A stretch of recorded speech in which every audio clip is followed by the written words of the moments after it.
E eu acho muito bom, principalmente como foi em Fortaleza, que eu discuti essa questão com ele lá, ele apresentou a proposta e a gente apresentou a nossa, e era muito bom, porque o que eu vou mostrar aqui a vocês é uma coisa muito legal. Eu tentei ser didático, apesar de ter uma parte que ela é de números, para mostrar de que estão tirando dinheiro do bolso, principalmente dos professores adjuntos, dos aposentados, para botar no meu. No meu, por que no meu? Porque eu sou associado 4. Então, vocês, os que são adjuntos, os que são aposentados, estão botando dinheiro para pagar o meu salário. É isso uma das coisas que a gente vai tentar mostrar nessa fala hoje. Além disso, eu acho que é importante, né, discutir, principalmente nesse momento de greve, por que fazer greve, por que manter a greve. A gente passou a primeira fase da greve, é um momento muito difícil, que é você dar a greve entre num estado de instabilidade, né, para que as pessoas não fiquem questionando, vai crescer ou não vai crescer. Eu acho que ela já está estável, entra na segunda fase, que é a segunda fase que o governo reconhece que a greve é forte e abre a negociação, porque não ia ter nada, do mesmo jeito em 2012, nós não íamos ter nada. Né? Em 2012 foi a mesma coisa, foi 0%, e a gente conseguiu arrancar aqueles 5% e recebemos agora no final de março. Então eu acho que esse é um aspecto importante. Por que fazer greve? Aí eu tenho rodado o Brasil todo e as coisas que aparecem. Né? Primeiro, tem um professor que acredita que a crise existe, né, e que o governo não tem dinheiro. Então como é que eu vou negociar com o governo que não tem dinheiro? Tem professores que acreditam nisso. Segundo, tem professores que acreditam que a gente fazendo a greve, nessa disputa que existe da polarização PT-PSDB, que a gente vai ajudar a construir o impeachment de Dilma. Eu acho que isso também não é verdade. Né? Eu acho que é verdade. E terceiro, um aspecto que é importante e que a gente tem que levar em consideração é o sindicato, o braço sindical do governo no momento presente, que é o PROIFES. Né? O que é que ele vai fazer agora no momento para fechar as negociações? Vai se repetir o que aconteceu em 2012? E se repetir, o que é que nós vamos fazer? Então, eu acho que a gente precisa refletir sobre esses três aspectos para que a gente possa dar uma fortaleza maior à nossa greve com a compreensão exatamente disso. Então, a greve de 2012 teve uma repercussão muito boa, uma greve que ela é diferente dessa, porque as assembleias eram cheias, mas não eram polarizadas. Agora nós temos assembleias cheias, mas as assembleias são polarizadas, uma diferença muito pequena de votação pela greve, sim, e votação não pela greve. Então, elas são grandes, mas são polarizadas, diferente de 2012. O que é que aconteceu? Né? Como é que a gente compreende esse aspecto? Então, eu acho que isso é importante para que a gente possa ter essa compreensão. Tem dinheiro, a atuação do PROIFES e o impeachment, o provável impeachment da Dilma, e principalmente agora que aparece um novo parâmetro, que são as pedaladas fiscais. Né?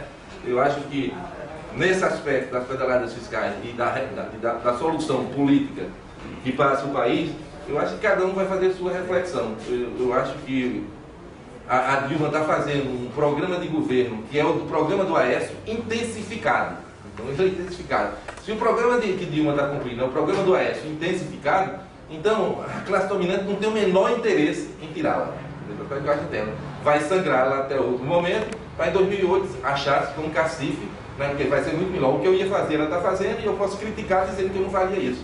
Né, e ganhar a eleição. Então, nesse aspecto, eu acho que não tem a menor probabilidade de impeachment, a não ser por esse aspecto que aparece agora com essa pedalada fiscal, e determinados grupos podem ser que trabalhem nesse aspecto, mas eu acho muito difícil. Né? Com relação ao PROIFES, eu acho bem mais complicado. Aí eu achei que essa plateia hoje ia estar cheia aqui, né? Ia estar cheia, e a gente tem que sempre acreditar que as pessoas estão cheias. Então, tem gente que não acredita muito no que é o PROIFES. Né? Eu acho que a gente fica dizendo braço sindical do governo. E as pessoas, o que danado é braço sindical do governo no movimento ao centro? O que é o PROIFES? Aí eu queria recuperar, né, alguns documentos. É um documento muito bom que a gente tem aqui. E é um documento que foi escrito por esse professor. Esse professor é da UFPB. Ele é um dos fundadores do PROIFES. Né? Ele é um dos fundadores do PROIFES. O PROIFES que tem característica central, né? E ele está atuando na tentativa de destruição do Andes, porque os governos são dessa forma, os governos atuam nesse sentido. Eles olham e dizem, eu vou retirar direito dos trabalhadores. Aí ele começa com duas formas de tentar acalmar o trabalhador. Pelo apassivamento, aproveitando da alienação, e segundo, pela cooptação. Ele vai lá e coopta alguns setores do movimento sindical. Quando ele não consegue cooptar todos, sobra alguns sindicatos que são chamados combativos, né? Combativos de classe, de luta, que é o nosso sindicato, eu compreendo anos assim. Então só tem uma alternativa, é destruí-lo. Né? E destruí-lo como é que faz? Então a alternativa de destruí-lo é tentar construir um pseudo-sindicato para tentar disputar as bases desse sindicato e dizer, esse sindicato não sabe negociar, esse sindicato tem uma pauta muito grande, esse sindicato não abre mão da sua pauta, é muito rígido, é muito radical. Então esses são os aspectos que são colocados, né? Agora, como é que se cria um sindicato nesse aspecto? Né? Aí eu queria ler esse documento do Homero Catão. Eu peguei esse documento aqui, esse documento foi encontrado, vale a pena retratar, esse documento faz parte do dossiê que foi publicado pela Dunicamp. Eu procurei esse dossiê, eu sei que tem aqui, porque quando eu fui presidente, a gente tem uma cópia dele aí. Eu não encontrei na internet, mas encontrei a cópia dele produzido pela DUFPA, lá do Pará, mas é o mesmo, ela pediu permissão para publicar lá no Pará e publicou. E tem um dossiê completo da fundação do PROIFES, né? Dos artifícios que eles usam e como estão usando agora. Vários de vocês estão recebendo e-mail do PROIFES, né? Estão recebendo e-mail do PROIFES, na tentativa que ele cria Sindicato Municipal, Interestadual, Sindicato Nacional, Federação, Confederação. Então ele está atuando numa frente muito ampla na tentativa de destruir o ANDES. E esse documento não dá para ler aqui, mas eu ampliei um pouco para a gente possa ler aqui. Então é um documento destinado a Jairo Jorge, que é o secretário adjunto do Ministério da Educação. E esse primeiro parágrafo eu acho que dá para dizer alguma coisa. Ele diz assim: meu nome é Homero Maribondo da Trindade. Estive junto com Gil Vicente, todo mundo sabe quem é Gil Vicente, é a peça principal do PROIFES, no seu gabinete, no dia 14 de nove de 2004, por volta das 19h30. 19h30 em Brasília já é escurinho, já dá para entrar escondido no Ministério, né? Tratando, entre outros assuntos, da criação de um organismo, um fórum que trata dos interesses dos professores das instituições federais de ensino. Ora, como é que você tem militantes vão discutir com o setor governamental, né, os assuntos que são referentes à organização dos professores, né? E ele foi mais, né? Onde estiveram presentes o ministro Tássio Genro, tá? Silvio Petros e Fernando Haddad. Ou seja, todas essas figuras estavam no momento que se discutiu a fundação do PROIFES. Aí nós temos, ele já discute inclusive a questão da medida provisória, que a gente estava tratando do reajuste dos professores naquele período. Então esse é um documento que foi encontrado por acaso. Como é que esse documento foi encontrado por acaso? Eles ficavam no Hotel das Américas, muitos de vocês conhecem o Hotel das Américas, e era no tempo que ainda tinha disquete. As pessoas ainda usavam disquete. E o Homero escreveu esse documento e entrou no hotel, lá na parte que é pública, a parte coletiva do hotel, e deixou o disquete, né? E nós encontramos esse disquete, então tem todo... Hein? Então tem todo o dossiê, né? O dossiê colocado nesse livrinho aqui, que nós temos cópia dele aí, eu acho que é bom reproduzir. Então, não temos que ter dúvida que esse sindicato hoje representa exatamente o governo atuando dentro na tentativa de destruir a postura que o ANDES tem de reagir à sua retirada de direita e o benefício de procura, mesmo em alguns aspectos, na hora que se trabalha a questão financeira, a luta corporativista dos professores, né? Eu diria mais um outro exemplo. Nesse debate que eu tive em Salvador com eles, Salvador não, em Fortaleza, eles fazem uma pegadinha, né? É claro que todo mundo diz hoje que nós temos uma profusão de dados, que a gente tem transparência em tudo que se pode. Eu não acho isso verdadeiro, né? Eu não acho verdadeiro. Se você for procurar a questão da dívida, por exemplo, eu até vou pedir ajuda a André, agora eu me lembrei disso, que eu conversei com o Menezes, quando eu fui agora terça-feira em Alagoas, e ele me passou uma tarefa que eu não sei se eu vou ter. Ele está estudando a dívida da Paraíba, né? A dívida da Paraíba, ele me deu, mas eu queria que você mandasse o nome dos governadores. Ele recuperou toda a dívida da Paraíba, então tem vários empréstimos que são identificados. Esse empréstimo, agora tem vários que não são. Ou seja, o dinheiro saiu e ninguém sabe a quem foi que você tomou, né? Quem foi que tomou emprestado. Então, essa profusão de dados não é tão fácil assim. Então, nesse debate de Fortaleza, o cara e o debate deles foi interessante. Conhece como aqui? Aqui vocês vão ficar em pé, vão falar, né? Eles não. O debate deles é internet, é por procuração, né? É por plebiscito. Aqui não, a gente vai, em Fortaleza, o professor não tinha direito de pegar o microfone e falar. Era como um debate de reitor. Tinha uma caixinha, eles botavam as perguntinhas lá dentro da caixinha e depois sorteavam. Olha, no movimento sindical, fazendo debate nesse nível. E o que foi que aconteceu? Esses caras pegavam, e eles, como eles estavam em maioria, eles encheram de questão dele. Como faz aqui no reitor também, né? Então, saiu 10 vezes assim, que o ANDES explique qual é a estimativa da sua proposta. E hoje, eu sou quem estou trabalhando com esses números, nós temos uma estimativa, mas nós não podemos divulgar, porque nós não temos os dados que são corretos. Nós não sabemos quantos aposentados tem na universidade, quantos professores adjuntos, porque o governo não nos passa a informação.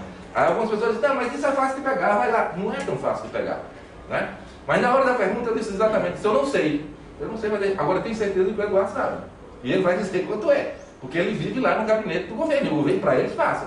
Então, é nessa linha que a gente precisa compreender o PROIFES e trabalhar, né, trabalhar nesse enfrentamento, né, discutindo com a nossa categoria que você tem um grupo de pessoas organizadas dentro do governo para atrapalhar a ação do nosso sindicato. Eu acho que esse aspecto é um aspecto importante.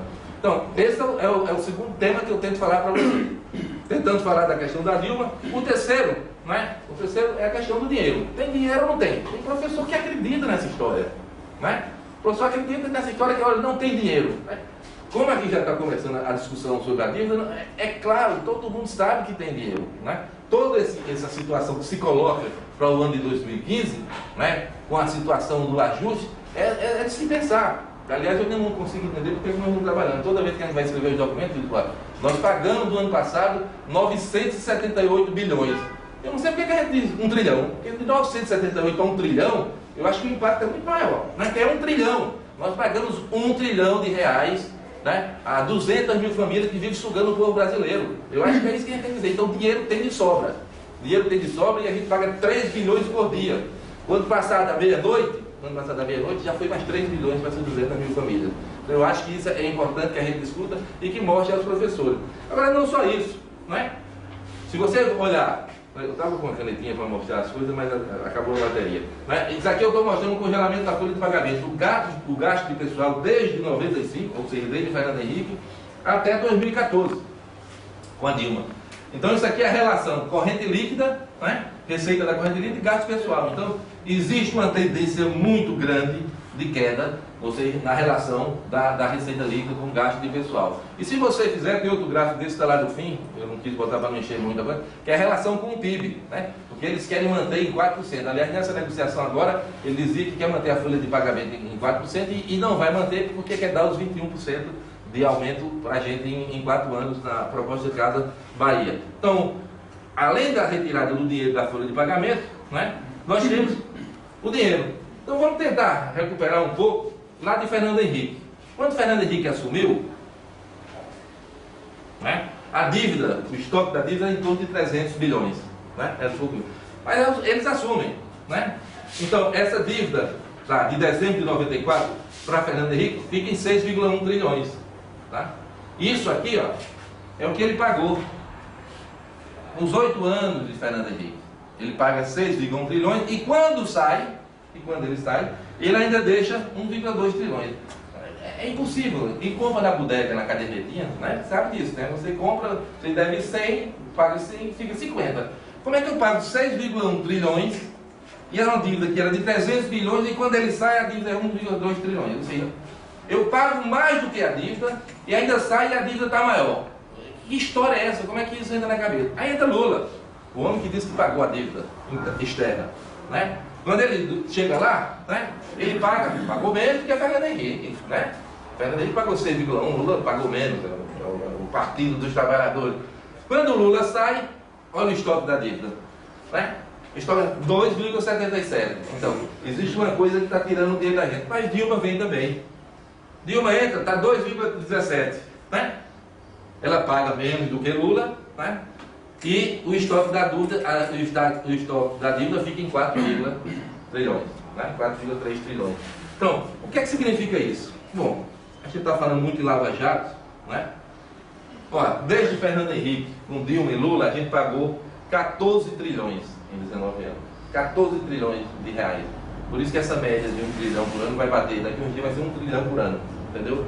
Já era quase 1 trilhão por ano. O que é que isso representa? 48 Petrobras. Né? Preocupação muito grande, a operação Lava Jato, estão acabando com... Os caras entregaram 48 Petrobras em 19 anos. Ou seja, entregaram essas 200 mil famílias. Né? E isso representa 1,25 do PIB. Ou seja, um Brasil mais um quarto. Né? Um Brasil mais um quarto. Você deu em 19 anos. Então, essa reflexão do pagamento da dívida, ela precisa estar na ordem do dia, né? Na ordem do dia, e para dizer aos professores, o professor tem dinheiro. Dinheiro tem, não existe essa de que não tem dinheiro, tá certo? Bom, mas tem outra coisa, né?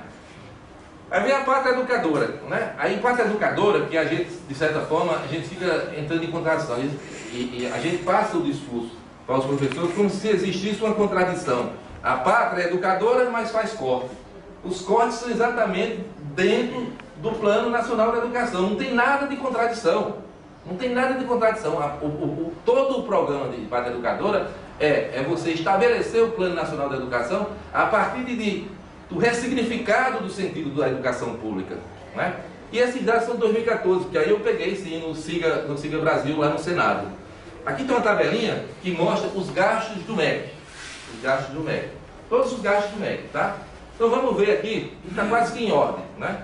Vamos ver, a primeira linha pessoal, essa segunda linha que está destacada aqui, é o que o governo pagou ao FIES. Todo mundo sabe o que é o FIES, não é? Então o FIES, de 2004, eles gastavam 1 bilhão. Em 2014, eles já estão gastando 14 bilhões. 14 bilhões por ano. O que é que isso representou? Isso representou, entre 2004, quando o Lula chegou lá, até aqui, 1.100% de aumento dos gastos do Ministério da Educação com o FIES. Mas vamos ver quanto é que ele gastou com a universidade, com Reúne, com Pronatec, com tudo dentro. Com tudo dentro. É a segunda linha, ou a terceira. Ou seja, gastava 2 bilhões, gastava mais do que o FIES. E hoje está gastando 8,7 bilhões, que representou apenas um aumento de 245%. Né? Então, é a opção da Pátria Educadora para o setor privado fazer a educação dessa pátria querida. Né? Então, mas isso é muito mais grave. Né? Isso é muito mais grave. Se você tirar as despesas de pessoal, que é a primeira linha, que custa 32%, ou seja, o MEC, do seu orçamento, ele gasta 32% com o pessoal. Tiramos o pessoal, qual é a principal despesa? O FIES. Então, tirando a despesa, a principal despesa do Ministério da Educação é o FIES. Ou seja, você está pegando o dinheiro do Ministério da Educação e está entregando ao setor privado. Aí está bem dentro do que a gente estava conversando com o Ângela aqui antes de chegar. Né? Existe... Não, o ProUni, eu até tenho os dados do ProUni. O ProUni, comparado com o FIES, é uma bicharia. Dá 600 milhões por ano. Dá 600 milhões por ano. Mas é bom a gente trabalhar, porque o ProUni, ele tira dinheiro da Previdência. Entendeu? Então, quando ele fica dizendo, a Previdência está deficitária, mas o ProUni tira dinheiro da Previdência. Tá certo? Não é? Então, se você pensar, agora eu mostrei aqui com o Fundeb, porque às vezes tem as pessoas daqui, ó. Aqui tem o FIES, por ano, quanto eles gastaram até chegar aos 14 bilhões, com o Fundeb, que é... Então, com a própria educação básica, está em torno de 10 bilhões. Então, não existe setor da educação hoje que receba mais dinheiro do que o FIES. Ou seja, a Pátria Educadora é exatamente isso, é dar dinheiro ao setor privado, né, com a sua maior despesa tirada pessoal, para fazer o plano do governo e dentro dos padrões estabelecidos do Plano Nacional da Educação. Aprovado, né, dentro do sentido da ressignificação do público. Plano esse, né, por isso que eu digo a vocês, dentro das questões da precarização do trabalho, a gente falava nisso aqui, está dentro da precarização do pensamento dos nossos professores. E se nós fizermos uma pesquisa hoje, o que é Plano Nacional da Educação, eu acho complicado dentro da universidade. Se você for perguntar ao professor, o que é que o senhor conhece do Plano Nacional da Educação? Não é? Então, esse é um parâmetro que eu acho que também, então, dentro dessas três coisas, o braço sindical do governo, né, o impeachment da Dilma e que não tem dinheiro, eu acho que dá para a gente refletir bastante sobre isso e caminhar para frente. Bom, como se dá tanto dinheiro aí, né, eu encontrei isso lá na Bíblia. Né? Tá um momento aí, onde está falando do papo, né? Mateus, que era cobrador de impostos, né? Era cobrador de impostos, né? A quem tem será dado, e este terá em grande quantidade. De quem não tem, até o que tem será tirado. Não é? Isso está lá na Bíblia, entendeu? Então você tem está vendo aí os setores da sociedade que precisam da educação pública, você está dando dinheiro para isso. Existe um dado também da pesquisa do... Como é essa pesquisa que o Anísio Teixeira faz? Do INEP? É do INEP, né? Eu acho que é de 2013. Hoje só existem 6 estados no Brasil, na educação básica e fundamental, só existem 6 estados no Brasil que tem mais alunos na escola pública que na escola privada. O restante, todos zero, o número de alunos na escola privada é maior. Né? Então essa é a Pátria Educadora que está se configurando. Tá? É a pátria que tem dentro. É. Pois é. Falta favor, né? Agora, uma outra coisa que eu acho importante que a gente precisa destacar é a articulação entre o que está acontecendo no Congresso Nacional, na retirada de direitos, tá certo? Com o que foi aprovado, o reconhecimento do STF das OS. As duas medidas provisórias que, graciosamente, passaram a ser as leis 13.13.5 e as leis 13.13.4. Né? É uma coisa muito interessante. É o galo da borboleta. É isso, né? não tem nada a ver com isso. Essas duas leis pegaram exatamente esses dois números. Que no máximo, se a gente for comparar com o que a gente botou aqui no dado das dívidas, que está 3 milhões por dia, o governo disse que economizou 18 bilhões. 18 bilhões são 3 dias de dívida. Aí como é que você diz? Né? Diz que precisa de dinheiro e vai economizar essa mixaria em cima do que tem mais vulnerável na classe trabalhadora. Né? O que tem de mais vulnerável na classe trabalhadora. Que é exatamente as pessoas que ficam esperando um ano para receber o PIS, o auxílio-desemprego, né? O seguro-desemprego, do qual esse país tem uma rotatividade muito grande, que tem setores que têm uma rotatividade acima de 100%. O setor da construção civil, ele é demitido 2 vezes por ano. Né? Então, existe uma tentativa clara de retirada de direito. Então, no fundo, essas duas medidas foram uma sinalização. Né? Foi uma sinalização e que eles tentaram fazer uma certa articulação trabalhando na questão do fator previdenciário, né? Alterando a questão do fator previdenciário, criando agora uma linha progressiva que já era a proposta do Garibaldi do ano passado. Então, no momento de crise, ele tenta passar para a sociedade que está reduzindo a retirada de direito e no fundo ele está ampliando, porque ele não acaba com o fator previdenciário e diz assim, agora você é mais progressista e a gente caminhou para a regra do 100-90, né, do 100-90. Então a medida provisória articulada com o projeto PLC 30, aqui tem, eu vou deixar essa coisa aqui, tem tudo que foi para o Congresso e que foi modificado e como foi aprovada, tá certo? A questão da pensão, né, que na hora das vezes os professores acham que não mexe com ele, mas os professores, os que estão entrando depois do fundo de pensão, estão dentro dessa regra da pensão. Ou seja, quem tiver casadinho novo aí não pode morrer com 2 anos, viu? Porque no máximo a pensãozinha vai ser de 4 meses e depois vai embora, né? Então tem todas algumas modificações que num determinado momento a gente poderia discutir, mas eu esqueci de tirar isso aqui, porque como eu estou viajando em todos os lugares, agora que eu estou vendo, eu estou botando o nome dos deputados e senadores que votam favoráveis, mas ontem eu não tive tempo de botar os daqui, né? Então esses são aspectos da modificação da coisa. E o outro é o PLC 30, né, que é o projeto da terceirização. Nós precisamos articular as medidas provisórias que mexem com professores, com o PLC 30 e as OS, porque isso é o que vai se configurar para a nova universidade. Ou seja, é esse o momento que a universidade passa pela pior crise da sua história. Porque o ano que vem, né, por isso que a gente dizia isso na audiência com o Edilson, né, qual é a sua posição sobre as OS? As pessoas vão chegar e vão dizer assim, olha, não tem concurso.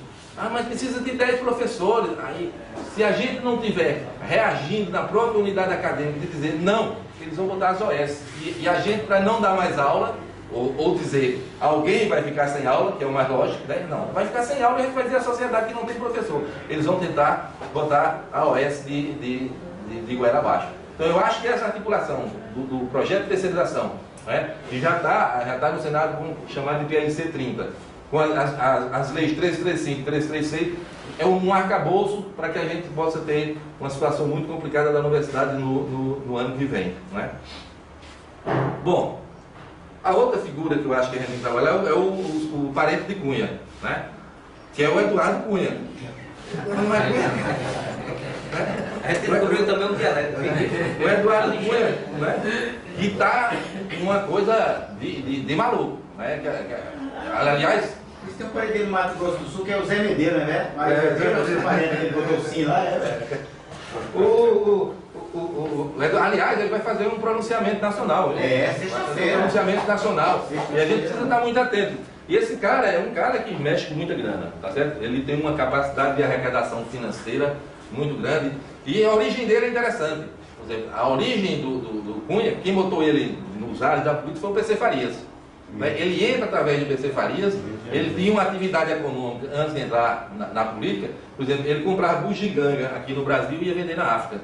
Trocava por ouro, por diamante. Então ele cresceu um cara que sabe tracar com dinheiro, além de uma quantidade de dossiê de parlamentares que ele tem muito grande. Então por isso que essa discussão passa pelo Eduardo Cunha e o que é que vai se tocar daqui para frente. Aí entra a questão do impeachment, como é que vai se comportar o governo, como é que a gente vai propor para chegar até o fim do ano com o que vai acontecer. Mas é um cara que eu acho que tem uma importância fundamental nesse momento da conjuntura, né? Bom, aqui eu botei alguns dados onde ele tirou dinheiro, onde ele pega dinheiro e onde ele tem influência. Né? Ele tem uma tropa de deputados do baixo clero que ficam botando emendas. Né? Por exemplo, ele colocou uma emenda, saiu uma medida provisória para discutir questões de... Não é acidentes a palavra, como é que tem uma coisa natural? Desastre natural. Né? E ele conseguiu botar nessa medida provisória 50 milhões de reais para a reconstrução do incêndio de um shopping no Rio de Janeiro. Ou seja, um amigo dele, o shopping queimou, não tinha seguro, e ele está chamando isso de desastre natural, e consegue aprovar. Né? Então veja como é que... não, aí já tem, o Bala Shopping já é outra coisa. Então ele tem uma articulação muito grande sobre isso. Bom, dentro dessa perspectiva que a gente coloca, para que a gente consiga chegar na nossa pauta e discutir o que tem de impacto na nossa carreira, né? Está aqui a pauta e que a gente precisa ter essa reflexão que eu tentei fazer quando eu dizia sobre o braço sindical do governo. É uma pauta enxuta que trabalha desde o caráter público da universidade, as condições de trabalho que estão visíveis, né? A garantia da autonomia. A garantia da autonomia tem uma coisa importantíssima, né? Porque com a lei orgânica das universidades que está circulando aqui, então o governo tenta, através da Anvisa, articuladamente, provocar estatuintes na Universidade Brasileira. Eu estive na Rural de Pernambuco, fazendo essa discussão sobre estatuinte, né? E fiquei abismado. Primeiro fiquei abismado com umas coisas. Os caras me levaram num lugar dentro da universidade que a gente não conseguia entrar. Eu só entrava naquele setor que tivesse cartão da Monsanto. Ou seja, você não entrava. A Monsanto é quem controla a entrada com cartão. Aqui pertinho, na Universidade Federal Rural de Pernambuco. Segundo, a ideia aqui, essa ideia de estatuinte, a gente lutou muito, porque desde a gestão do Thompson ele tenta mudar o estatuto, mas a visão do Thompson não era muito ainda nesse aspecto de tentar acabar com as unidades acadêmicas. Porque a ideia é essa, né? É acabar os espaços coletivos de discussão, né? Ou seja, lá em Pernambuco eles vão tentar criar um centro bem grande, um centro de 200 professores, não tem mais unidade acadêmica. Se não tem mais unidade acadêmica, a coisa fica dispersa. Você não tem reunião para discutir isso aí. Então, é a tentativa de tirar o espaço acadêmico. Aí é o que vai levar ao que eu falei aqui. Se as condições de trabalho estão precarizadas e os professores não conseguem fazer a leitura, então os professores também estão com o pensamento precarizado. Eles não conseguem ver a montagem que está sendo feita para transformar a universidade. Né? Então, segundo, né, uma das dúvidas é a questão da paridade entre ativo e aposentado. E, por fim, a reestruturação da carreira. Eu acho que é o tópico que a gente vai centralizar um pouco mais aqui, daqui para frente. Agora, centralizar a reestruturação da carreira, ela tem um aspecto importante. O de greve da UFCG convida todos os professores e professoras a conhecer e debater sobre os impactos financeiros e conceituais da carreira docente, participando de uma palestra que acontecerá hoje, terça-feira, dia 14 de junho, a partir das 9 horas, na UFCG, com a apresentação do professor Maurício Fragoso. Só vão dizer que não vai entrar mais.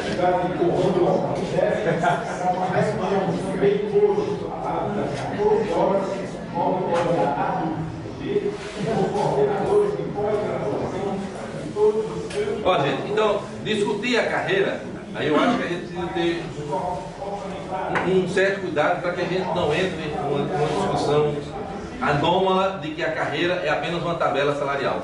Não é? E para a concepção de universidade que nós defendemos, a carreira ela é fundamental para que a gente consiga ter essa universidade que tenha referência à sociedade e a geração de conhecimento para beneficiar todos, e não apenas uma célula da sociedade, como é o mercado de trabalho. Então eu acho que esse aspecto é fundamental. Por quê? Eu gosto muito de refletir sobre a minha carreira. É claro que os exemplos individuais, eles não podem ser generalizados.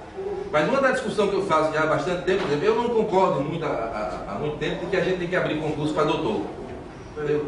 Abrir concurso para doutor. Por que você tem que abrir concurso para doutor se o doutor já leva vantagem do título? Não é? O doutor já leva vantagem do título. Tudo bem, eu vou dizer a minha área. A minha área é ondas de gravidade. Então, quem está estudando ondas de gravidade, que é um assunto muito específico, sou eu que fiz doutorado nessa área e estou trabalhando com isso. Então, se eu abro um concurso para graduado nessa área, dificilmente, né, mas pode ser, dificilmente um estudante que terminou o curso só com graduação vai conseguir chegar. Além de eu já levar mais pontos do título, eu crio a cláusula de barreira que é da graduação. Então acho que é a discussão, porque eu falo isso, porque eu entrei nessa universidade graduado, né, e construí toda a minha vida acadêmica dentro dela. Né? Aí é bom isso a gente dizer para as pessoas que estão entrando agora e que estão vindo carregado, né, desse posicionamento científico do produtivismo exacerbado, da quantidade, né, que não reflete sobre isso, que acha que já está na pesquisa, já publica um trabalho aqui, outro trabalho acolá, né, já pode estar pronto para isso. Porque a carreira é uma coisa que você pode vislumbrar e a segurança que você vai ter na universidade. Então, no dia que eu entrei, aliás, no dia que eu passei no concurso, eu tomei uma cachaça muito grande, achei que tinha tirado a loteria, né? Não pensei que ia ter tanto sofrimento, né? Só vocês, Não, eu agora estou vendo agora meus 3 filhos vão por esse mesmo caminho, eu vou sofrer mais 3 vezes. E pior, que a situação que se coloca para o professor universitário para frente é muito mais complicada, né? Mas você constrói isso, porque como é que você forma o estudante e depois você diz, ó, vai fazer mestrado e doutorado e volta para você aqui, está aqui, você não serve, né? Eu acho que é um aspecto importante. E o professor, ao entrar e ver uma carreira, por exemplo, como nós tínhamos do PUCRAS, eu chegava como auxiliar 1, eu entrei como auxiliar 1, e eu olhava e dizia assim, vamos pensar que eu estou no país das maravilhas, que não tem inflação, né? Nunca vai ter inflação. Então, como a minha carreira é estruturada, eu posso pensar quanto é que eu vou ganhar daqui a 30 anos. Né? Não tem inflação? Mesmo que tenha inflação, você pode fazer estimativa. Você diz, ó, daqui a 30 anos eu estou com esse salário e eu vou ter mais ou menos 3,3, 3,5 do salário que eu tenho inicialmente. Você projeta a sua vida, dá condições para isso. Além de que, ela define uma conceituação a partir de como é que você pode ascender. Tem progressão, né? Tem a promoção, dentro de princípios de avaliação, da educação continuada e do próprio amadurecimento do professor na carreira. Né? Então, nesse aspecto, é por onde caminha a carreira, a proposta de carreira do ANES. Levando em consideração esses 3 aspectos, você não traria, e é um tema polêmico dentro da universidade, principalmente em alguns setores, quando a gente deixa de trabalhar com o conceito de classe. Né? Porque quem entrou aqui, está mais tempo aqui, qual é a diferença de um professor associado para um professor adjunto? Eu não vejo. Ele faz as mesmas coisas. Ele faz as mesmas coisas, não tem atribuições diferenciadas, a não ser em alguns processos de avaliação. São as exceções, dizer que um associado, um adjunto não pode avaliar o associado. Então, essa questão da classe, ela está muito associada desde o tempo da cátedra, quando você tinha um professor e seus discípulos. Né? Está muito associado para isso. Então, essa é uma discussão que a gente já levou, inclusive, no sindicato e já resolveu. Nós já resolvemos. Nós defendemos uma carreira sem classe. Né? Aí, às vezes, as pessoas aparecem, não participou da discussão do sindicato e quer retomar essa discussão. É uma discussão resolvida no sindicato. Né? Mas o que é que se coloca? Nós tínhamos as coisas definidas. Nós tínhamos uma linha só no contra-cheque e começa a ter a quebra de paridade entre ativos e aposentados, começa com GED, retirada de dinheiro doente. Então, começa a ter uma desestruturação até chegar no pior que está aqui hoje. E hoje aqui nós não temos mais nada, nós não temos mais nenhuma linha no contra-cheque. Nós temos tabelas que são publicadas e daqui para frente vai ser assim. O governo vai publicar tabela, você não sabe o que é seu vencimento básico. Aliás, na proposta que o governo está colocando aí, os 21,3 da Casa Bahia, vocês já pararam para pensar, isso é em cima de tudo ou só em cima do vencimento básico? Né? É bom começar a pensar nisso, né? Porque não fica muito claro. Então, nesse aspecto, a carreira pode ser pensada, e eu fiz essa análise, né? Com essa quantidade de números. Se vocês conseguem entender, estão entendendo aí o que é a carreira? Olhando para esses gráficos? Então, se vocês não conseguem entender, aí precisa abrir um por um para tentar explicar. Mas é isso que a nossa carreira está. Ela tem um amontoado de situações, de impactos numéricos que foram muito bem trabalhados por pessoas que entendem de matemática, digamos assim, que entendem de probabilidade, de distribuição, para montar essa carreira naquele momento da greve de 2012, na intenção de beneficiar um setor e beneficiando esse setor, passava para a sociedade que o professor ia ter um aumento muito grande. Esse é um aspecto que eu vou tentar mostrar aqui, o que é que significou essa estruturação da carreira. Tá? Primeiro, desde o PUCRAS, né? O PUCRAS é o plano que a gente tinha desde 1987, é antes da Constituição. Por isso que a gente ainda tem uns 45 dias de férias, não sei até quando. Né? Então nós tínhamos passos bem definidos. Né? Você tem a carreira de auxiliar, assistente, né? Adjunto e titular. Tá certo? Então, quando você passava de um nível para outro, a gente tinha 5% bem definido. E quando passava de uma classe para outra, a gente tinha o quê? 10% bem definido. Não é? O que é que nós temos hoje? Certo? O que é que nós temos hoje? Esse gráfico aqui, eu trouxe um aplicador para facilitar, mas a bateria acabou. Esse gráfico que nós temos aqui, isso aqui é no eixo, a gente chama eixo vertical, eixo dos Y, nós temos um percentual, tá certo? E aqui nós temos os 13 níveis. Para não escrever os nomes, eu comecei a chamar os 13 níveis e para a gente começar a se acostumar, né, com a nossa carreira. A nossa carreira que são 13 níveis. Então o 1 é o auxiliar 1 e o 13 é o titular. Né? É o titular. O que é que esse gráfico está mostrando? Esse gráfico está mostrando que hoje, né, por exemplo, cada cor aqui, o azul é o dedicação exclusiva, o vermelho é o 40 horas, o 20 horas é o verde e o violeta é o Andes. Se você olhar a proposta do Andes, é sempre 5%, né? Ó, o violeta está sempre 5%. Agora a proposta do governo é uma loucura, é uma anomia.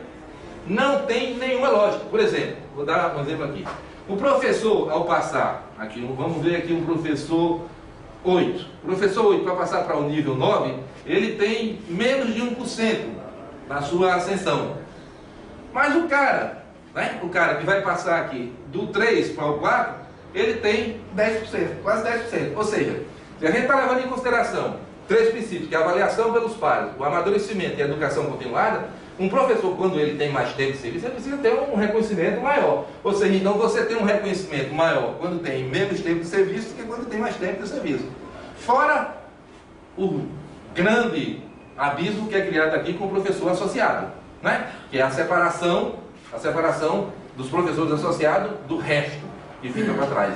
Né? Então, não existe lógica. Esse gráfico aqui é o mesmo, só que visto no gráfico de dispersão. Hoje é de adjunto para baixo. Para baixo, de adjunto para baixo. Tá certo? Eu pensei em associar alunos, né? Tá certo? Então não tem lógica. Hoje você não tem steps organizados como nós tínhamos. Tá claro isso? Todo mundo compreende isso? Então, se não tem step, não tem lógica na sua carreira. Tá? Eu posso estar avançando no amadurecimento da carreira e ter um percentual, porque eu estou sendo promovido ou ascendendo menor do que um que está lá atrás. Esse é um aspecto que a gente pode levar em consideração. Mas não só isso. Então, fora a anomia dos steps, né? Fora a anomia dos steps, eu fiz um outro gráfico. Eu analisei o percentual da RT. Primeira particularidade, né? Essa análise é feita em cima da RT, mas nós não defendemos a RT. É simplesmente para a gente mostrar como é que foi feito um pensamento das pessoas que organizaram essa estrutura de carreira. Tá? Porque nós defendemos uma linha só no contra-cheque. Mas já que a gente está com a RT, vamos pensar se essa RT ela tem uma lógica na sua distribuição. Então, o azul é o doutor e o vermelho é o mestre. Tá? Doutor, dedicação exclusiva. Porque não dá para fazer esses gráficos para todo mundo, senão fica muito gráfico, tá, gente? Tem que tomar como referência. Mas ele segue a mesma lógica. Ele segue a mesma lógica. O que é que está se mostrando aqui? Está se mostrando, por exemplo, né? Está se mostrando aqui um professor mestre, a RT, o percentual dele da RT em termos do vencimento básico é mais ou menos constante. Mais ou menos constante. Em torno aqui de 40%. Né? Em torno aqui de 40%. Está claro isso para todo mundo? Nos 13 níveis, ou seja, você pega um professor doutor mestre, aí diz quanto é a RT dele? É mais ou menos 40%. Mas mesmo assim ainda tem uma baixa aqui, ó. Né? Tem uma baixa aqui. Está claro? Todo mundo entende? Então, para mestre, ele deixou mais ou menos em cerca de 40%. A lógica é que se tivesse um padrão, e como isso é gratificação, por participação, né, e crescimento na carreira, deve ser um percentual, a partir do vencimento básico, porque o vencimento básico ele diferencia para cada nível. Está claro? Então, aqui, você teria em torno de 40%. Quando vai para o professor doutor, aí é uma coisa de maluco. O início da carreira, os professores no início da carreira, tem um percentual de RT que é maior do que esse pessoal aqui no meio. Não é? Que é o pessoal daqui no meio. Ou seja, aí sobe. Não é? Aí quando chega aqui, tem gente, né, que as pessoas que querem pensar muito, eu fico pensando num momento de crise. Né? No momento de crise, o governo não consegue convencer com esse discurso, né, de que alguns professores aí. Como é que a gente vai fazer greve se o governo não tem dinheiro? Se isso é absorvido pela sociedade, aí eu queria ver o cara dizer assim, ó, o governo lançou uma medida provisória que vai tirar a RT dos professores da aposentadoria. Não aposenta mais. Mas como é que? Mas ele tem um salário de 5 mil e tem uma gratificação que é 140% na ativa. Não precisa mais dessa gratificação. É isso que vai acontecer. Ou seja, essa gratificação para esses professores daqui que estão acima de 100%, né, e o vencimento básico está lá embaixo. Em momentos de crise, não precisa nem em momento de crise. Converse com os professores do Estado. O professor do Estado hoje não aposenta, porque ganha em torno de 2.500 e se aposentar para 1.200. Né? E ninguém quer passar por isso. Como é da hora da velhice, comprar remédio, que as despesas aumentam, você vai ganhar menos. Tá? Então, não tem uma lógica, mas tem lógica. O problema é que aqui tem lógica. Tá certo? Aqui tem lógica, aí aqui tem concepção matemática e concepção de carreira. Tá certo? Vamos ver esse gráfico aqui. Ó. Então, tem um buraco aqui. Me parece que tiraram dinheiro daqui para botar exatamente aqui. Se você defende uma carreira que tem uma lógica linear, né, e vai aumentando com o passar do amadurecimento e a promoção, né, do professor a partir da avaliação dos seus pares, você teria uma linha reta que teria que crescer, como era no PUCS. Nós tínhamos isso. Você tinha saltos de passos, mas você tinha uma linearidade, o salto se dava quando tinha de classe, o que nós não estamos propondo mais. Mas vamos olhar aqui, ó. Tá? Então, nesse gráfico aqui é a mesma coisa de lá, tá? E se você fizer um exercício que eu já fiz e não pus aqui, porque não, o pessoal da matemática sabe muito bem, era para o exercício que queria fazer isso para a gente, né? Se você calcula essa área aqui, eu suponho que isso aqui tem uma reta, eu calculo a quantidade de dinheiro que está aqui, ele vai bater exatamente com a quantidade de dinheiro que está aqui. Então, claramente, as pessoas, alguém pensou na segunda, eu lembro que foi a primeira proposta. O governo deu uma primeira proposta, a greve estava forte, depois ele apresenta essa proposta, aumentando os valores do início de carreira e os valores do fim de carreira. Né? Ou seja, em outras palavras, né, isso está dizendo que você está valorizando os setores chamados centros de excelência, mas no fundo quem está pagando o salário dos titulares e dos associados são os adjuntos que estão nessa região, que é exatamente nessa região do meio, eles estão pagando o salário dos titulares dos adjuntos, né, com o dinheiro que foi tirado deles. Né? Um exemplo bem claro sobre isso é no caso da nossa universidade. Esse dado está um pouco ultrapassado, né? Está um pouco ultrapassado, 2010, mas não mudou muito isso não, viu? Em 2010, nós tínhamos 23 professores titulares. 23 professores titulares, em torno de 1,8%. Né? Associados, nós tínhamos 176. Agora nós temos um maior número de associados. Tá certo? Mas o que é que representa? O restante dos docentes são os aposentados e os adjuntos. Né? E os adjuntos que já perderam, né? Já perderam quando foi criada a classe associada, então eu fiz um cálculo recentemente, por exemplo. Quem aposentou antes da criação de associado, né? Antes do associado, hoje ele está recebendo 50% a menos. 48, 49, dependendo se ele adjunto 1, 2 ou 3 ou 4. Né? O que levou isso? Por quê? Porque você tinha um maior número, o cara olha para o pacote de dinheiro que tem, diz, eu vou botar dinheiro aqui, e digo para a sociedade que os professores estão ganhando 17 mil. Né? Aí, no nosso caso hoje, se a gente estivesse pensando, são 23 professores que estariam ganhando esse salário.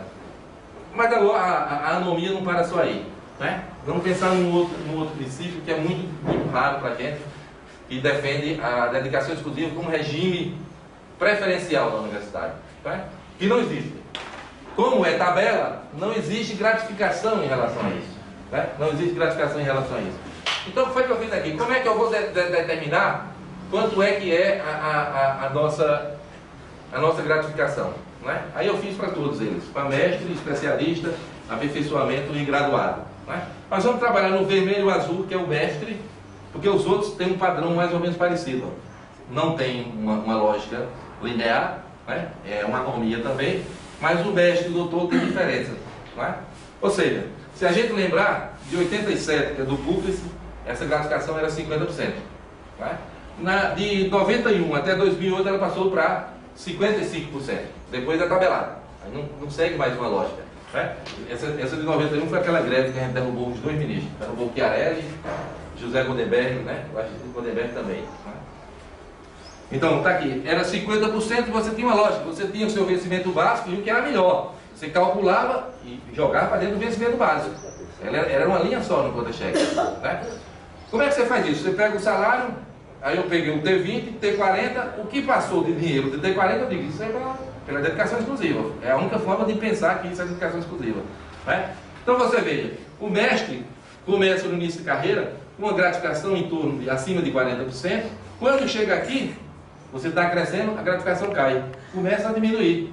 Ou seja, eu estou crescendo na carreira, depois de um certo tempo, o cara diz, ó, como você está crescendo na carreira, você tem que ganhar menos. Aí tirou a dedicação. Ela começa a diminuir. Ao mesmo tempo, o doutor, que no início de carreira, a sua gratificação percentual de dedicação exclusiva era menor que o mestre. Olha, na lógica, até dos produtivistas aí, né, eles dizem, quem é doutor tem que ter gratificação maior. Eles pensam dessa forma, né? Mas no início de carreira aqui, ó, o doutor ganha menos do que o mestre. Aí vai subindo. Aí aqui aparece o fosso, que é a velha retirada de dinheiro, né, que se dá em cima da RT, e agora aumenta, né? Ou seja, hoje nós não temos mais uma proposta ou um percentual de gratificação pela nossa dedicação inclusiva que seja constante. Ele está variando aí de 53% a 28%, tá certo? Então não tem uma lógica também para a dedicação inclusiva. O que é preocupante, né? O que é preocupante porque está sendo tabelado, então o que fazer para isso aí, né? E esse reflexo, né? Esse reflexo, e o próximo slide eu vou tentar mostrar isso, é a tentativa de mostrar, inclusive para os professores jovens, e que estão pensando em se sobressair na questão financeira, que é muito melhor você ter 20. Por quê? Porque quando você diz que é melhor você ter 20 ou ter 40, né, ou ter 40, você está levando a uma universidade que não tem dedicação exclusiva, que o professor não vai se dedicar a ela. Então isso define a concepção de universidade que nós defendemos. Tá claro? Se você dá preferência ao T20 ou ao T40. Como por exemplo agora em Cajazeiras, né? Cajazeiras tiraram um curso de medicina e na ânsia da questão do quadro de professor equivalente, o professor diz, é melhor contratar 3 professores T20 do que uma dedicação exclusiva, porque a gente distribui as aulas. Porque aí você fica pensando só na questão de dar aula. Então você tem um curso de medicina que a maioria dos professores são T20. Né? Imagine qual é a dedicação que esses professores vão ter, porque o T20, o salário é mais baixo, a pessoa precisa trabalhar em outro setor. E qual é a dedicação que ele vai ter para a universidade em si. Tá? Então, dentro disso, isso está interligado com outra aberração. Né? Com outra aberração. Que é, como nós somos trabalhadores, uma tentativa que eu fiz para tentar compreender o salário foi assim: eu trabalho 200 horas, né? Eu trabalho 200 horas. Então, se eu trabalho 200 horas, pensando na lógica do capital, quanto é que vale minha hora de trabalho? Quanto é que vale minha hora de trabalho? Se eu trabalho 200 horas, eu vou pegar o meu salário e dividir pela quantidade de horas. Eu vou ter tantos reais por hora. Está claro para todo mundo isso? Como é que faz? Então, isso pouco importa se você disser que é 300 horas, 40 horas, porque a proporcionalidade vai dar a mesma. Eu estou dizendo que o T20, eu botei o número 100 para ficar mais fácil. O T20 trabalha 100 horas. Então, o T40, na nossa lógica, trabalha 2 vezes. Né? Trabalha 200 horas, está claro? E o dedicação exclusiva trabalha as mesmas 200 horas, só que ele não pode ter outro emprego. Essa é a nossa lógica daqui para cá. Aí eu peguei cada salário desse, aí eu peguei do 20 horas, isso é feito para o professor, 20 horas, 40 de dedicação exclusiva, doutor. Né? E fui calcular o valor da hora dele. Quanto é que ele ganha de hora-aula? Preste bem atenção nisso aqui. Ó. Primeiro, 40 horas, que é o vermelho, ele está sempre abaixo do azul. O que é que significa isso? Significa dizer que a hora-aula paga ao T40 é o quê? É menor. Ou seja, o T20 ganha por hora-aula mais do que o T40. Um cara que trabalharia mais horas. Mas tudo bem, não tem problema de dedicação exclusiva. Em determinados pontos, o T20 ganha mais, inclusive, do que a dedicação exclusiva. O T20. Aqui não ganha nunca, porque aqui é o dinheiro que foi tirado. Ou então, está no mesmo patamar. Ou seja, qual é o atrativo que você tem para que o professor seja de dedicação exclusiva se você está pagando a mesma quantidade, né, do valor da hora-aula ao professor T20 e dedicação exclusiva? Tá claro? Isso aqui eu acho que é uma das maiores aberrações que tem nessa estrutura da carreira. Ou seja, nós estamos trabalhando, fazemos o mesmo trabalho, né? Imagine, vamos sintetizar para tentar compreender mais claro. Mas o professor T20 do meu departamento que dá uma disciplina de Física 2. Então, e eu dou Física 2 também. Então vamos dizer que a gente só dá essa disciplina. Eu sou T40, ele é T20. Nós fazemos a mesma coisa. Quem é que ganha mais? O T20. Né? Ou seja, então não existe isonomia salarial para as pessoas que estão fazendo a mesma coisa dentro da própria carreira. Né? Dentro da própria carreira. Tá? Bom, por fim, você tem ainda uma comparação, né, com relação à RT do mestre e do doutor, também que vai levar a isso tudo. Todo esse processo é porque as RTs são diferenciadas, tá certo? O que é que nós estamos propondo? Né? O que é que nós estamos? A proposta do Andes, né? É uma proposta de 13 níveis, tá certo? Nesses 13 níveis nós temos a sessão a cada 2 anos, com critério de 140 pontos, 8 horas a aula. Né? A qualificação é critério para ascender, né? Mais rápido na carreira, você é o que a gente chama de promoção, tá? E chegar aos 13 níveis é uma consequência para todo mundo pode chegar aos 13 níveis. O que você vai diferenciar é você ter professores que vai ter a sua capacitação, né? Você pode ser um professor 10 graduado, mas você pode ser um professor 10 com mestrado, você pode ser um professor 10 com doutorado, né? Porque a gente sabe, né? E eu gosto disso.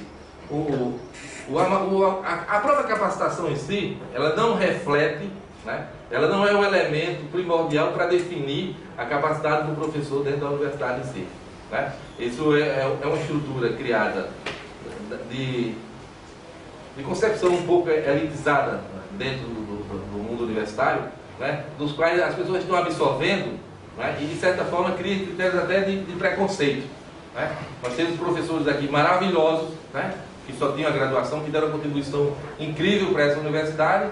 Aí chega um menino, aí eu vou dizer isso, né? Chega um menino com 25 anos, né? Que fez aquele doutorado, que usa aquela coisa que usa nos animais de carregar, né? Aí quer se achar que tem um conhecimento maior do que um professor desse aspecto. Então, eu acho que essa carreira dá conta de tudo.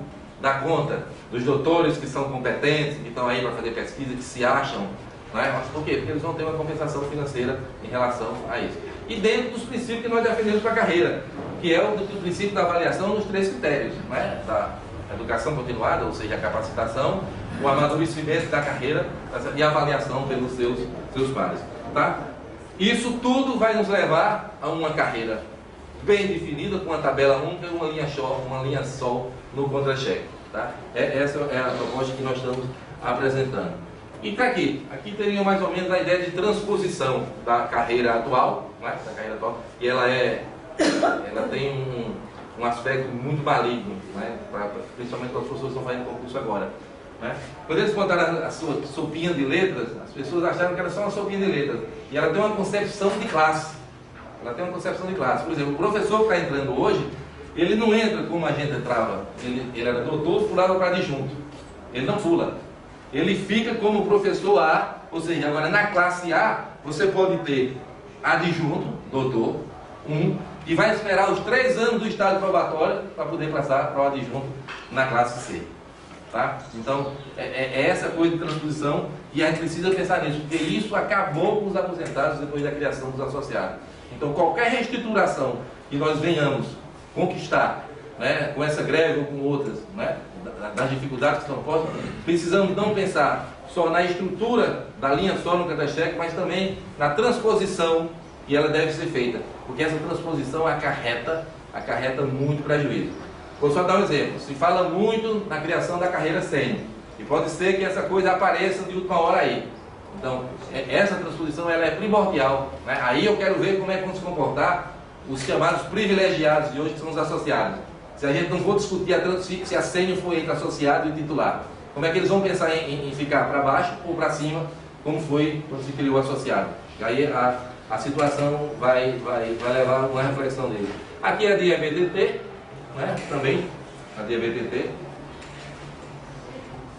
E aqui eu tento mostrar, né, a comparação do salário de março da gente. Ele está atualizado já com a proposta do Anderson, tá? É o que saiu no boletim aqui. Isso aqui é a proposta do Anderson, que as pessoas ficam, o Anderson não sabe, faz uma proposta que é impossível da gente conquistar, né? Que é a velha síndrome de Estocolmo, síndrome de qualquer outra coisa que tem aí. Nunca vai conseguir a proposta do Anderson. Eu fico sempre naquele tensionamento. Isso aqui é a nossa proposta atual, a carreira atual, né? E esse vermelhinho é um exercício que eu fiz. Que é um exercício interessante para que você pense. Foi o que eu fiz. Eu peguei o vencimento básico, o T20, atual, da nossa carreira atual, ou seja, da proposta do governo, e construir dentro da estrutura do Andes. Dentro da estrutura, então, só estruturar a carreira, tirar as distorções e a anomia que está colocada, daria já um ganho para os professores. Está claro? É claro que eu não quero aqui que as pessoas entendam que isso aqui seria uma proposta alternativa, mas é apenas um exercício para que a gente mostre o quanto a estrutura da carreira, seguindo uma lógica, pode melhorar salarialmente a vida de todos, sem privilegiar apenas alguns, né? Sem privilegiar alguns. Então, esse vencimento básico aqui é o que o governo paga. Depois eu botei a estrutura do ANS, né? Embaixo está lá. Você vê que a estrutura, aqui nesse caso aqui, dedicação a nossa, o doutor, né? O doutor é esse aqui. Aí você vem para o T40 e o T10. Veja que ele não se preocupa em fazer a diferenciação e nem criar o abismo do associado, né? Então é uma coisa muito bem construída, é uma coisa muito bem construída, que as pessoas olham para a tabela. É comum, na hora de negociação, quando o governo divulga a tabela, você centra seu olho apenas no seu nível, você vai lá e diz, adjunto 1, salário. Aí olhou o meu e disse, opa, aumentou R$500, tá bom, né?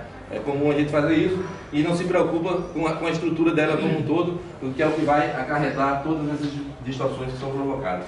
Aqui a gente tem um pouquinho do que a gente recebeu em março, né?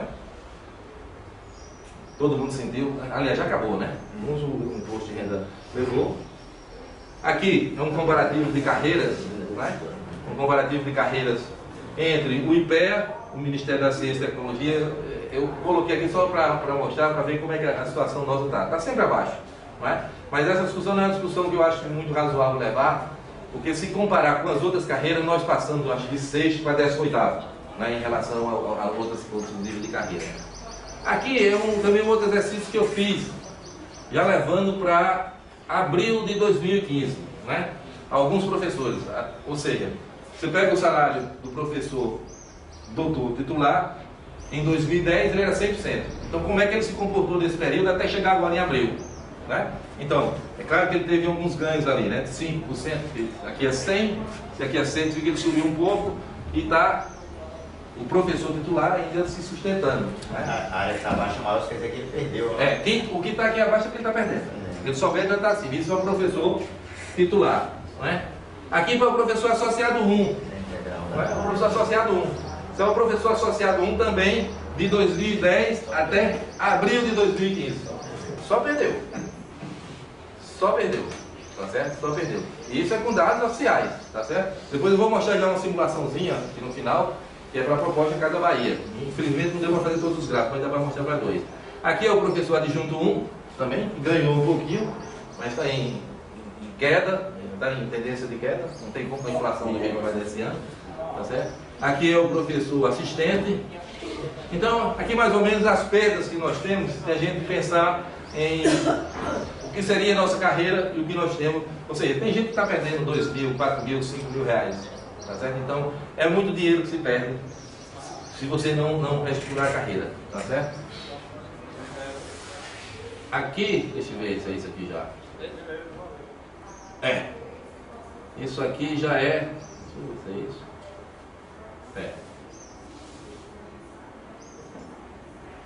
Não, é de outros professores.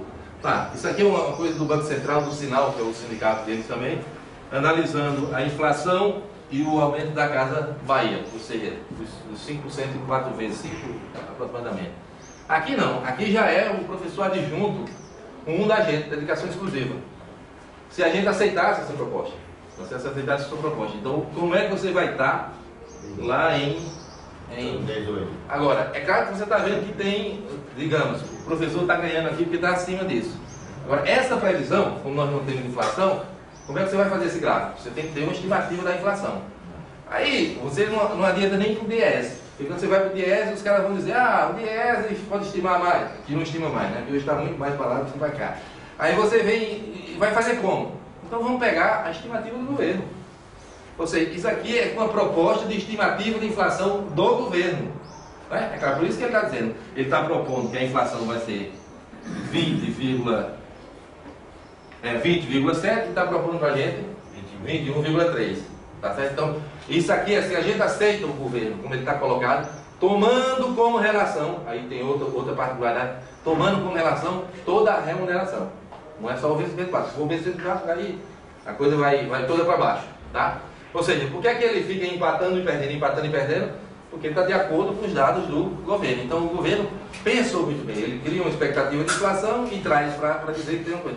E dificilmente a inflação dos próximos 4 anos vai ficar nesse patamar. Eles estão prevendo aqui, ó, 2015, 16, 5,5. 2016, 4,8.